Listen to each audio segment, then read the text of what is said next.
was only 8 years old, watching Nick at Night. Uncle Psycho was in that bathroom bucket. Knife to his gut. What's up, guys? T5 Administrator here. This is another one of those videos. No script. Just basically a thought, and then I got gameplay, and then I started a commentary.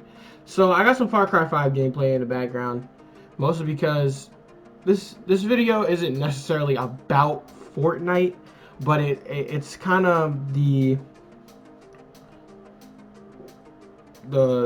what exactly happened to Fortnite, I guess. But I don't want this video to seem like a video completely centered around Fortnite. It's more of a video centered around what exactly happens to games sometimes when they get too successful for their own good, right? So, as a disclaimer, I don't hate Fortnite. For a while, I played a lot of Fortnite. I haven't played it in a really long time, but I definitely, it's almost impossible not to hear about a lot of the updates that happen in the game and see them. So what I'm talking about here is Fortnite's very contradictory development cycle when it comes to, in terms of content, right? So when Fortnite Battle Royale first came out, I was actually one of the first people that was playing it.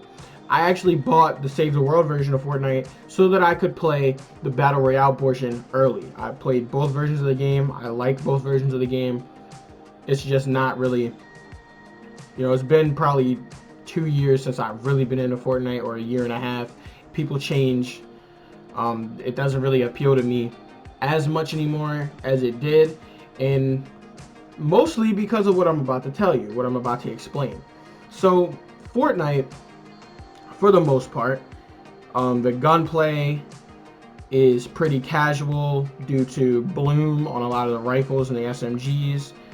A lot of the time, the shotguns, surprisingly, are the weapons that take the most amount of precision and kind of take the most amount of skill, because if you spray ARs, a lot of the time there's bloom. The bloom used to mess a lot of stuff up. They experimented with certain things like first shot accuracy and things like that to try to make the game a little less random and make it a little more skill based than it was, and I'm perfectly fine with that. But Fortnite's claim to fame in terms of a skill gap isn't necessarily the gunplay and that the direct combat. It's more indirect in the form of building. Now, the building is perfectly fine with me. Once again, it's not really up my alley. I would much rather the game key in on things like gunplay and gun skill and map knowledge. That's why I kind of lean towards more competitive stuff like Paladins, Call of Duty, I guess. Games like that, kind of smaller arena style things. That stuff is a little more appealing to me. But that's besides the point. What I'm saying is that the building is what gave the game that skill gap. Is what made people play the game and want to get better. Playing Fortnite and getting better at Fortnite and wanting to be good at it involves a lot of practice. It involves a lot of learning new techniques, and some techniques are kind of unique to certain people. Like, there are certain people who made up a lot of these techniques and that were doing them before everybody else because they were practicing and they found new things that they could do in the game that could help them win build battles in the game. But the problem with the game and its design is not in the building. The game took off, as you all know, in 2017 and propelled to probably the most played video game in the world. It had been very much commercialized. Got kids winning millions of dollars playing the game. Around a year after that, the game definitely took off. But if we go and we look at what was added to the game, and this is why I stopped playing, if we go and we look at what exactly was added to the game, it almost seemed like Epic started to kind of sell out, because there's so many. This happens. This is the same. It happens with Call of Duty. It happened with Call of Duty. Call of Duty, once it took off after Call of Duty 4, it started to like get a little bit more casual with things like death streaks and easier streaks to earn. The majority of gamers, especially on console, which is where a lot of people were playing Fortnite, are not like the hardcore gamer that people like probably me and you watching this video that legitimately know what a skill gap is and legitimately know how important a skill gap is to a competitive game, right? So when you start adding in things to the game that kind of combat the skill gap, it kind of combat being skilled at the game, and that kind of reward worse players. You start to piss off a lot of the hardcore fans, but that's just a simple opportunity cost, because there's so many more casual fans than hardcore fans, and if all the hardcore fans stop playing Fortnite right now, there would still be so many casuals. Like, I don't know if it's like that now in 2020. I don't know if Fortnite has that big of a pool like it did, but back then there was so many casual players that it didn't really matter what they did. There were so many players that just liked the art style and liked the map and liked the way the game looked and liked the gameplay. They were going to play it, and that's perfectly fine. Everybody doesn't need to be a tryhard. Everybody doesn't need to care about these things. Some people just want to have fun, and that's perfectly fine with me. But sometimes these people are a detriment to hardcore players. So things like miniguns. The minigun wasn't really the start of it. I would say the start of it was the Portafort. So if you don't know, Epic added in a item in the game that you could get out of chests, that you could get out of airdrops, that when you throw on the ground, builds you a base.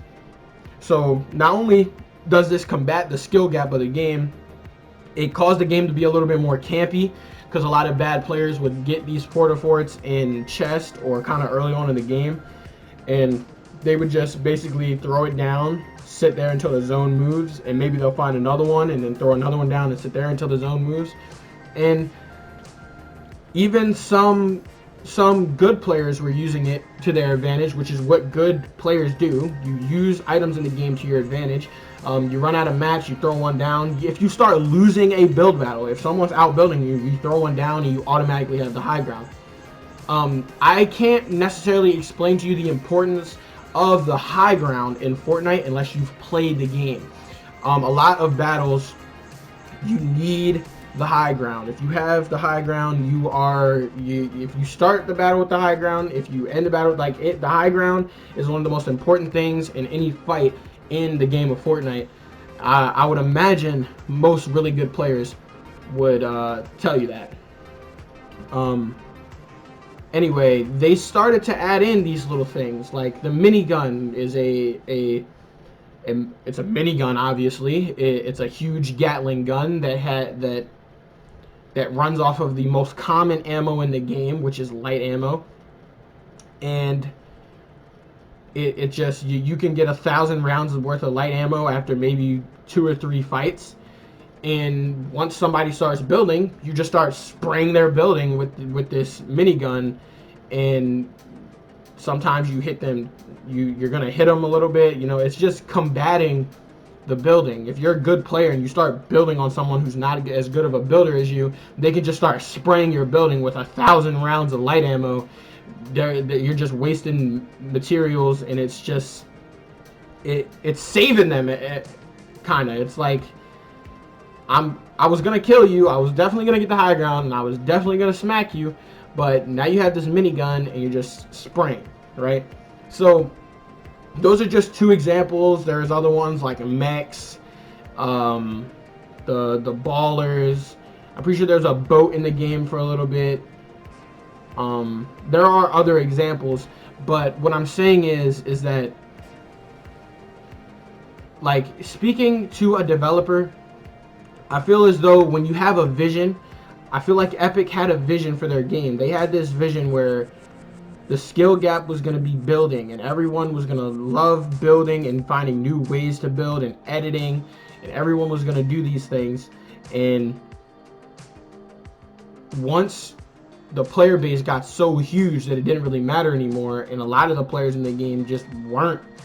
They're not gonna get that good at the game, and they're not gonna have this super competitive mindset. They started to add in things like this. Now, I completely understand why it is that developers do this, because like I said, the majority of the player base are casuals, and if you keep the casuals happy, your game will last a lot longer. A game is a business. The point of a business is to make as much money in the shortest amount of time as possible. So I can completely understand. Look at a game like H1Z1 on PC. They basically did the complete opposite. They catered to the good players as much as possible, and now that is all who plays their game. Very hardcore H1 fans, and some of them even left after a really bad update. They reverted all those things, and at this point it's basically just maybe 2,000 or 3,000 super hardcore H1Z1 fans, and that's all there is in the game, and the game is effectively dead. Not actually dead, but effectively it's kind of dead. So I completely understand why a lot of games do this, Call of Duty, Fortnite, but I feel like it needs to be said that developers definitely need to find a good middle ground and find a good balance between, you can't completely compromise the hardcore fan base like Epic kind of did, and you can't completely cater to the casuals all the time.